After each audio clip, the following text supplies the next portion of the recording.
Hey, have you ever had it where you break a piece of plastic, maybe on your motocross bike fender, or maybe even your car bumper, and you're not sure how to put it back together? Now, some people use zip ties, or I've even used plastic welding, where I use a soldering iron to melt the base material back together. Well, today I want to look at this thing. This is a plastic stapling gun, and I think it's pretty neat. So why don't you sit back, grab yourself something cold to drink, and enjoy Dino's Tinker Shed. I feel like I'm in outer space or something. Pew pew! Pretty neat.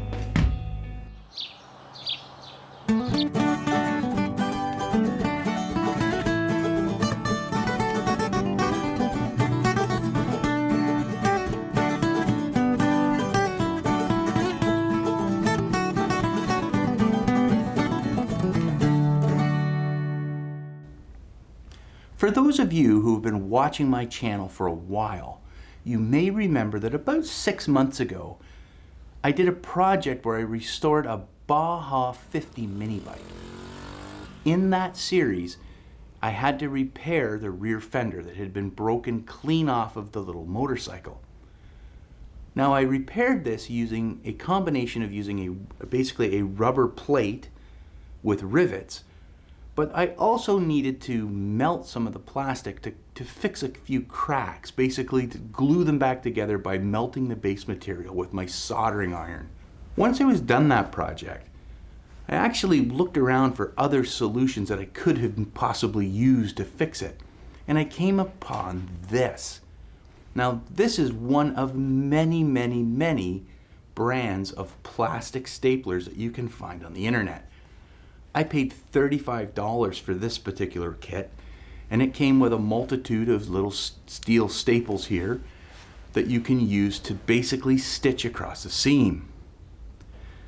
Now, this kind of replaces zip tie stitching, where you drill a series of holes on either side of the crack and stitch it back together with nylon zip ties. The way this works is when you pull the trigger, it heats that little metal staple up. You sink it across the crack, let it cool, and then when you pull it off, it leaves the little staple in the crack itself, basically providing a mechanical adhesion between the crack sides, gluing them together essentially with steel, giving them some reinforcement. Now, I would probably follow this up with a little bit of either JB weld or maybe some additional plastic welding with a normal soldering iron. But the nice thing about these is it registers the two pieces of plastic together and essentially holds them like a little steel clamp in there. And with enough of them, I'm sure that it's going to be strong. So why don't I show you how this thing works today, because I find it pretty interesting. Okay, let's get to work. The funniest thing about this plastic welding gun is there's no manufacturer, just a product model number Q028. But it'll do all kinds of things. It's blazing hot by welding and all kinds of things according to the sticker on the box anyway. Now, that box is pretty cheap, but when you do open it, it comes with a simple two-sided owner's manual or how to operate it, which was fairly clear, I suppose. It comes with these dollar store side cutters for clipping off the excessive steel, and the gun feels reasonably good for $35. It's about what you would expect. The switch feels okay, the plastic's all right, and it does come with 4 different styles of these staples. Let's take a look at those.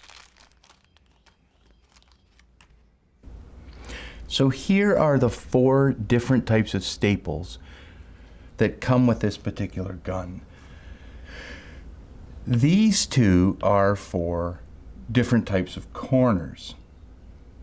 So the way this works, if you let's just take a look here and use this grid pattern here. Let's say that is a corner of a piece of plastic that's broken.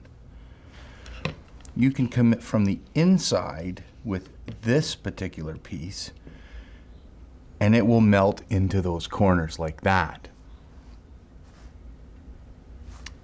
The W-shaped one is actually designed to go in the corner like this, with a little bit thicker material, obviously, but you would come from the outside with it like that. These 2 are for straight line cracks, and we're going to use these two today.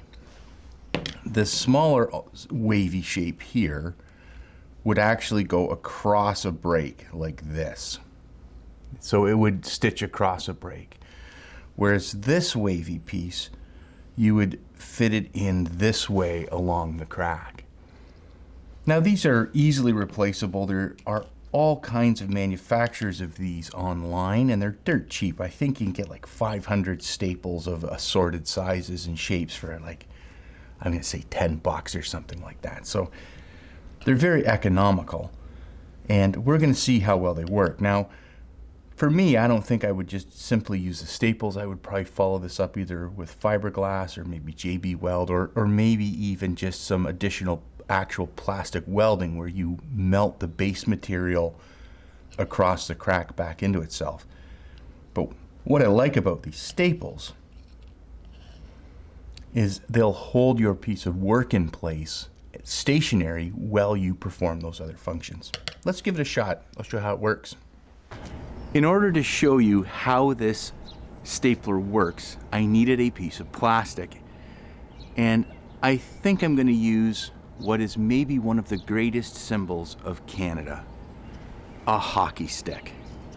This was the thickest piece of plastic I could find at the dollar store. And I'm going to cut this, and then we'll staple this back together to show you how it works. After that, I think my brother-in-law's coming down today with my two nephews, Sam and Marshall. And he wants to fix the airbox on the quad. It has a bit of breakage too, so he's going to try it as well. And I think my two nephews are actually going to run the cameras for me today.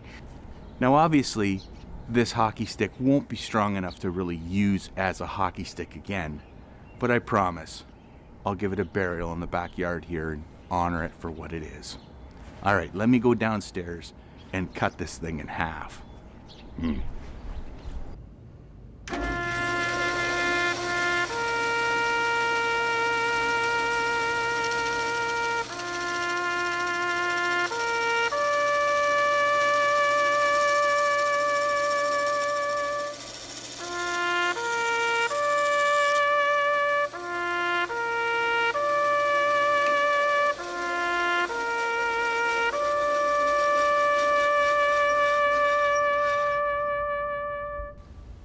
Let's review the placement of these staples themselves.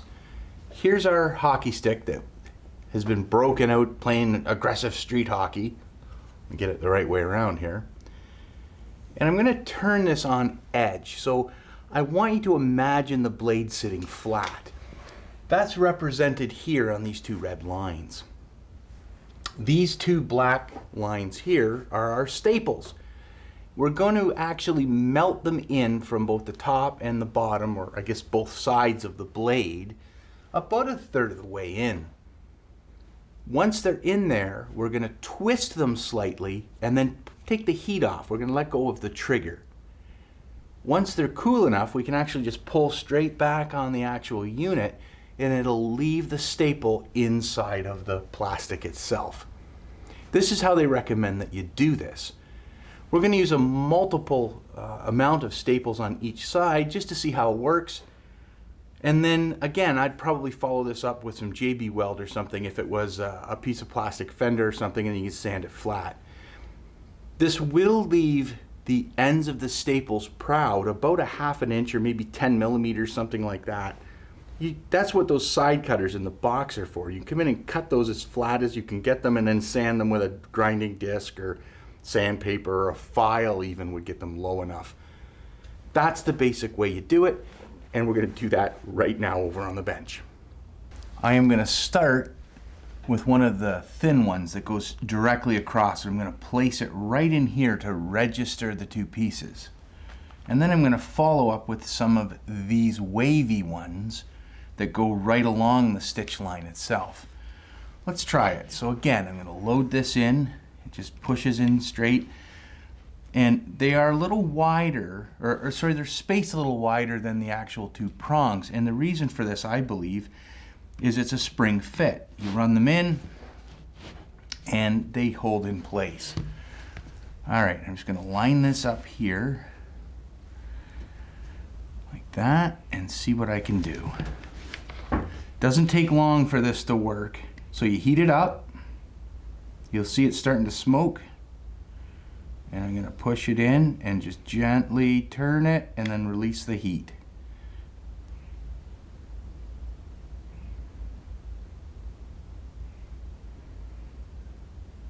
Come on.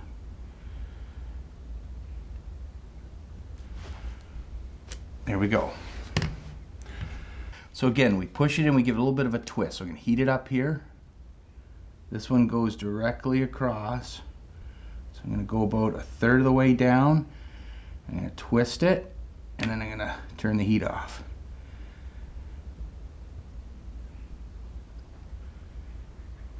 It takes a bit, depending on the type of plastic, for this to solidify enough that you can pull it out, but there you go. Put another one right next to it here. This one I'm just gonna put straight in. Let's see here. There we go, and I'm gonna twist it the other way. Like that. There we go, let the heat off. And it's nice, this has a little LED light that shows you when it's working and not. There we go. And I'm gonna put one more in, right here.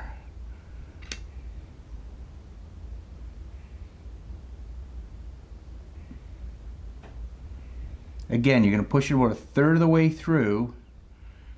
Just give it a little bit of a twist. And what that twist does is it actually drives those wires underneath solid plastic. There we go. Let's get a close-up of that before we switch it over to the other side.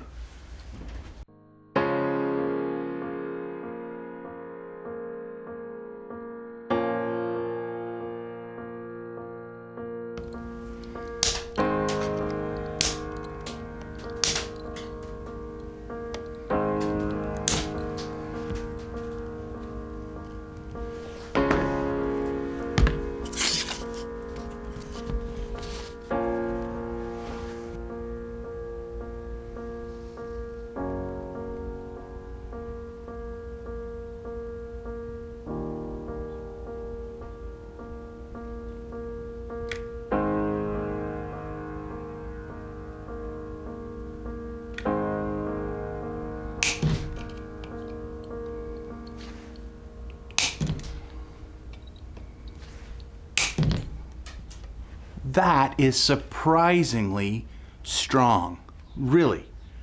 Like, obviously it's not as strong as it would have been normally, but I think if you followed this up with some JB Weld, this would be unbelievable. There's only one way to really test it though, and that I guess is to see if it'll actually make a shot, right? I don't even know if I have a tennis ball. Let's see. Okay, I have not played with a hockey stick and a ball hockey ball in 30 years probably. And I wouldn't endorse using this thing to fix a road hockey stick by any stretch of the imagination, but let's see if it'll go, right? Let's see.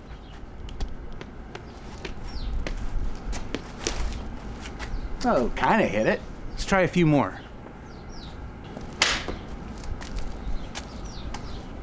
Still holding. I'm gonna try another one.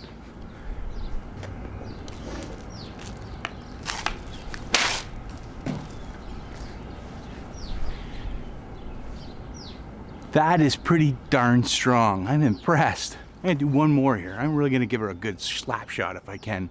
My knee's bugging me a bit, but I'm gonna try it. Okay, but let's see if I can put a little heat on this. The stick's a little low for me, but let's try it anyway.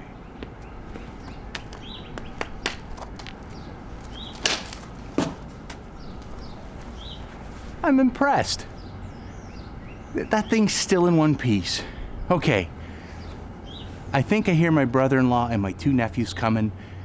I'm gonna get them to try fixing that airbox really fast. I'll just show you my brother-in-law working away at it once we get done here, and then I'll give you my final thoughts on this thing.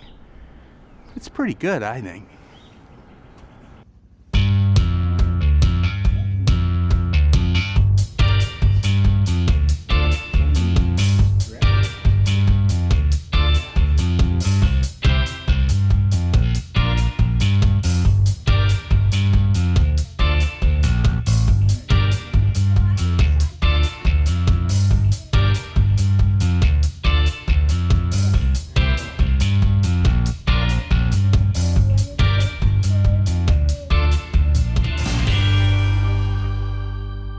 my final thoughts on this type of tool. Is it worth having in your collection? I would say yes. I'm not saying this is the first thing I'd go and buy if I was starting a new shop, but if I had some plastic, say a bumper on a car, or again, like a fender or a piece of side molding on a snowmobile that you needed to get repaired, I think this is where I would turn going forward. It really is easy. It is a clean repair, and it is really, really strong. I mean, I hit 6 or 7 good shots with this, with that tennis ball, and that blade is still attached and it's really strong. I am really, really impressed with it. The nice thing about it is it's clean. It's not like using JB Weld where you get it all over your hands and it has a setup time of 5 or 6 minutes. This is instant. You put it in, let the gun cool off, and within about 30 seconds, that wire has re-solidified into the base material. It works really, really good. And unlike zip tie stitching, where you do a series of holes across the crack and then zip tie them, this could actually be sanded flat, filled with a little bit of body filler and painted, and it would look really, really good as well. And economically, this is a great value. At $35, this I think was the cheapest. Maybe there was one at $29, but it was only a 25 watt. This is a 50 watt unit. So for $35 Canadian, I ended up with not only the base tool itself, but 4 different selections. I think there's 100 of those clips of each style. And replacement clips are readily available and inexpensive to buy. So this is really a really good tool for someone to have in their shop if they find they need to repair some plastic around the house. I'm really excited about it, and I would certainly recommend this style of tool, not necessarily this brand, but this style of tool for any home mechanic or even a professional who is looking for a way to stitch plastic together. I think the nicest thing I like about it is the fact that you can sort of hold the piece of plastic and melt the first piece in, and then that acts as a registration. It holds the piece in place while you continue to stitch down along the line. And the fact that there's multiple profiles and shapes of these types of staples, boy, it's just endless, the opportunities that you can have with something like this. So anyway, I guess that wraps up today's episode on electric plastic staplers. Really impressive. Now, I got a few other things to do. Carl's coming over. He's got a small project he wants me to help him with, and I'm going to get to work on that. So I'll see you soon, hopefully here on Dino's Tinker Shed. You have yourself a great day, and I'm going to enjoy the rest of my coffee. It's still a little bit chilly out here in the Tinker Shed. Bye for now.